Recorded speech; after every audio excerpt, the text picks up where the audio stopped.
বলেন 4 অপরাধে আল্লাহ তাআলা হালাল রিজিক থেকে বঞ্চিত করে দেয়। কয় অপরাধ বলেন? জুলুম করা, আল্লাহর ঘরে বাধা দেওয়া, আল্লাহর রাস্তায় বাধা দেওয়া, সুদ গ্রহণ করা, অন্যের সম্পদ অন্যায়ভাবে আত্মসাৎ করা। এই 4 অপরাধের কারণে আল্লাহ তাআলা বরাদ্দকৃত হালাল রিজিক ছিনিয়ে নেয়। সূরা নিসা 160 161 নম্বর আয়াতে আল্লাহ বলেন, ফাবিজুলমিম মিনাল্লাযীনা হাদু হাররামনা আলাইহিম তাইয়্যিবাতিন উহিল্লাত লাহুম ওয়া বিসাদ্দিহিম আন সাবিলিল্লাহি কাসীরা ওয়া আখযিহিমুর রিবা ওয়া ক্বাদ নুহু আন ওয়া আকলিহিম আমওয়ালান নাসি বিল বাতিল। আল্লাহ তাআলা বলেন, জুলুম করার কারণে, ইহুদিরা জুলুম করার কারণে, আল্লাহর রাস্তায় মানুষকে প্রচুর পরিমাণে বাধা দেওয়ার কারণে, সুদ থেকে নিষেধ করা হয়েছে, সুদের অর্থ গ্রহণ করার কারণে, মানুষের সম্পদ অন্যায়ভাবে আত্মসাৎ করার কারণে কি করলাম?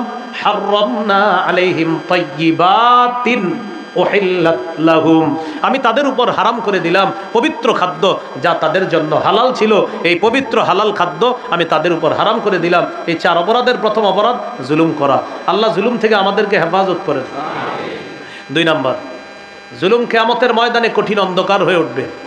সহিহ বুখারীর বর্ণনা 2447 নম্বর হাদিস, قال رسول الله صلى الله عليه وسلم اتقوا الظلم فإن الظلم ظلمات يوم القيامة। নবীজি বলেন, তোমরা জুলুম থেকে বাঁচো, জুলুম কিয়ামতের ময়দানে কঠিন অন্ধকার হয়ে উঠবে। আল্লাহ আমাদেরকে হেফাজত করেন। 3 নাম্বার, দুনিয়াতে কেউ যদি কারোর উপর জুলুম করে, অত্যাচার করে, কিয়ামতের মাঠে আল্লাহ তাকে কঠিন শাস্তি দিবেন। 5 দিন 7 দিন একজনকে আপনি বন্দি করে রাখলেন বিনা অপরাধে, তার চোখ বন্ধ করে তার উপর টর্চার করলেন, আঘাত করলেন, নির্যাতন করলেন, কিয়ামতের মাঠে আল্লাহ তাকে কঠিন শাস্তি দিবেন। সহিহ মুসলিমের বর্ণনা 2613 নম্বর হাদিস, قال رسول الله صلى الله عليه وسلم إن الله يعذب الذين يعذبون في الدنيا। যারা দুনিয়াতে মানুষকে শাস্তি দেয়, কিয়ামতের মাঠে নিশ্চয় আল্লাহ তাদেরকে কঠিন শাস্তি দিবে। 4 নাম্বার, এক বিগত পরিমাণ সম্পদ কেউ যদি জুলুম করে আত্মসাৎ করে, কিয়ামতের মাঠে তার গলায় 7 তবক জমিন ঝুলিয়ে দেওয়া হবে। নাও, তোমার তো অনেক জমিন লাগবে, আল্লাহ অনেক জমিন ঝুলিয়ে দিবে গলায়, নাও। সহিহ বুখারীর বর্ণনা 2453 নম্বর হাদিস, قال رسول الله صلى الله عليه وسلم من ظلم قيد شبر من الارض طبقه يوم القيامه من 7 أرضينا। যে ব্যক্তি দুনিয়াতে এক বিগত পরিমাণ কারো সম্পদ অন্যায়ভাবে আত্মসাৎ করলো, কিয়ামতের মাঠে তার গলায় 7 তবক জমিন ঝুলিয়ে দেওয়া হবে। বলি নাউজুবিল্লাহ। আমাদের দেশে তো এখন জমিন ছিনতাই আজীব পদ্ধতি আছে। এই যে দেখেন, 2 পাশে 2 জমিন, এই পাশে হাজী সাহেবের, এই পাশে কাজী সাহেবের জমিন। তো জমিন মাশাআল্লাহ 2 পাশে 2টা, মাঝখানে বড় আইল ছিল, মানুষ হাঁটতো আগে দিয়ে। এখন জমিন আস্তে আস্তে এরকম হয়ে গেছে। আরে ঘটনা কি, এটা কি এরকম হইলো কেন? আমরা এই সাইডে কমাইছি। হ্যাঁ হ্যাঁ,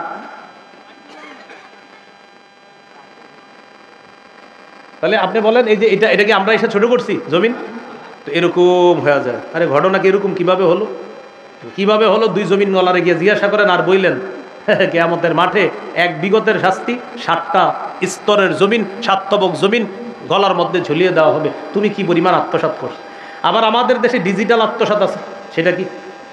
আমরা 2 জন ঝগড়া করতেছি, তিনি বলেন এটা আমার জমিন, আমি কই না আমার, উনি বলে আমার, আমি বলি না আমার। তো এরকম আমার 2 জনে বলতেছে, আমার এলাকাবাসী আসছে সালিশ করতে, যে আসলে তাদের একটা মীমাংসা করে দেওয়া দরকার। অনেকদিন ঝগড়া করতেছে জমিন নিয়ে, এলাকাবাসী আসছে আমাদের 2 জনের মীমাংসা করতে। জমিন কার? আমি বলি আমার, আরেকজন বলে আরেকজনের। এই 2 জনের জমিনের ঝগড়া নিয়ে ঝগড়া করার পর এলাকার 2-3 জন দায়িত্বশীল ভূমি অফিসে গেছে। যাওয়ার পর খোঁজ নিয়ে দেখে যে যেই জমিন নিয়ে আমগো 2 জনের ঝগড়া, এই জমিন আমারও না ওনারও না, যার জমিন বেচারা মাজলুম হয়ে ওই কোন জায়গায় বসে বসে মাজলুম হয়ে বসে আছে। বলে এই আত্মসাৎ কেন হয় জানেন? এই আত্মসাৎ হয় পাওয়ারে। বলেন কিসে? পাওয়ারে। এটা কার জমিন? কয় আমার। দলিল? পাওয়ার। এটা কার? হ্যাঁ কয় হ্যাঁ। দলিল? কয় পাওয়ার। আসলে কার? যার বেড়া মাজলুম। এর খুঁজেও পাওয়া যায় না। সহিহ মুসলিমের হাদিস 5018 নম্বর হাদিস, আপনাদের পকেটের উস্তাদ অনুযায়ী, মাদ্রাসার পাঠ্যপুস্তক অনুসারে 1978 নম্বর হাদিস। এই হাদিসে আছে লাআনাল্লাহ, পকেটের উস্তাদ বুঝছেন, মানে মোবাইলে অনেকে হাদিস চালায় আর কি, ওই অনুযায়ী 5018। আর মাদ্রাসার পাঠ্যপুস্তক অনুসারে 1978 নম্বর হাদিস। এটাই আন্তর্জাতিক নাম্বার, মোবাইলেরটা কিন্তু আন্তর্জাতিক না। এরপরে বলে দিলাম, অনেকে আবার মিলাই গিয়া, তো আপনার সহজের জন্য বলে দিলাম। তো এই হাদিসে আসছে রাসূল সাল্লাল্লাহু আলাইহি সাল্লাম বলেন, লাআনাল্লাহু মান গায়্যারা মানারাল আরদ, যে ব্যক্তি জমিনের নিশানা পরিবর্তন করে তাকে আল্লাহ অভিশাপ দেয়। খুঁটি ছিল আগে এখানে, এখন খুঁটি এখানে গেছে। ঘটনা কি কিভাবে? পাওয়ার। এই যে খুঁটি এখানে ছিল, এখন এখানে। আরে ভাই আপনার তো জমির টুক, কয় না কয়েক কয়টা দলিল আছে, এটা পাওয়ার আছে। কথা কি বুঝে আসতেছে? এরকম আত্মসাৎ করা যাবে না, আল্লাহ হেফাজত করেন। 5 নাম্বার, জালেম কিয়ামতের ময়দানে সবচেয়ে নিঃস্ব হবে। সহিহ মুসলিমের হাদিস 2581 নম্বর হাদিস, রাসূলুল্লাহ সাল্লাল্লাহু আলাইহি সাল্লাম বলেন, আতাদরুনা মাল মুফলিস, তোমরা কি জানো নিঃস্বকে? সাহাবীরা বললেন, আল মুফলিসু ফিনা মান লা দিরহাম লাহু ওয়ালা মাতা, আমাদের মাঝে নিঃস্ব ব্যক্তি যার টাকা পয়সা নাই, আসবাবপত্র নাই। নবীজি বললেন না, ইন্নাল মুফলিসা মিন উম্মতি ইয়াতি ইয়াউমাল কিয়ামাতি বিসসালাত ওয়া সিয়ামিন ওয়া যাকাত, আমার উম্মতের নিঃস্ব ব্যক্তি নামাজ, রোজা, যাকাত, আমলের পাহাড় নিয়ে কিয়ামতের মাঠে আসবে। ইয়াতি ওয়া ক্বাদ শাতামা হাযা ওয়া কাযাফা হাযা ওয়া আকালা মালা হাযা ওয়া সাফাকা দামা হাযা, এই ব্যক্তি কিয়ামতের মাঠে আসবে। একজনকে গালি দিস, আরেকজনের রক্তপাত ঘটাইছে, আরেকজনকে পাথর মারছে, আরেকজনের সম্পদ অন্যায়ভাবে আত্মসাৎ করছে। এই ব্যক্তি আমলের পাহাড় নিয়ে কিয়ামতের মাঠে যাবে।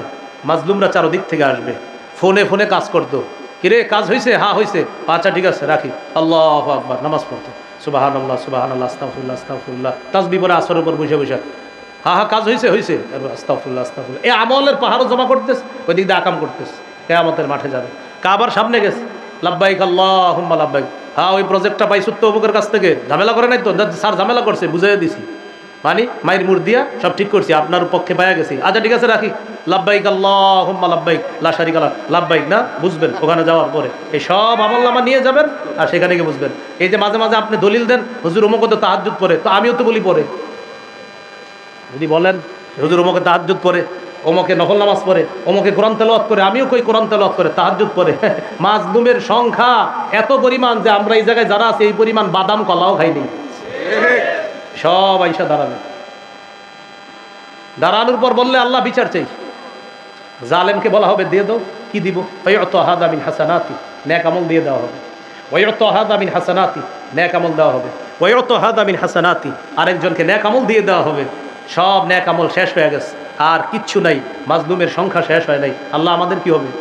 তখন মাজলুমের গুনাহগুলা উখিযা মিন খাতায়াহুম, মাজলুমদের গুনাহগুলা নেওয়া হবে, জালেমকে দেওয়া হবে। সুম্মা তুরিহা ফিন নার, জালেমকে গুনাহের পাহাড়ে জাহান্নামে নিক্ষেপ করা হবে। বলি নাউজুবিল্লাহ। নবীজি বলেন সে হলো আমার উম্মতের সবচেয়ে নিঃস্ব। 6 নাম্বার, সর্বশেষ জালেমের পরিণতি, জালেমের আযাব লাঘব করা হবে না। সূরা নাহলের 85 নম্বর আয়াত, ওয়া ইযা রাআল্লাযীনা যালামুল আযাব ফালা ইউখাফফাফু আনহুম, জালেমরা যখন আযাব দেখবে সে আযাব লাঘব করা হবে না, হালকা করা হবে না। আল্লাহ আমাদের সকলকে জুলুম করা থেকে হেফাজত করেন, জালেম হওয়া থেকে হেফাজত করেন। এবার 4টা কথা সবাই মন দিয়ে আমার সাথে আমরা সবাই বলি, বলেন জালেম হব না, জুলুম করব না, জালেমের সহযোগী হব না, জালেমের 2-4টি ভালো কাজ দেখে তার ভক্ত হয়ে যাব না, তার প্রতি ঝুঁকে পড়ব না।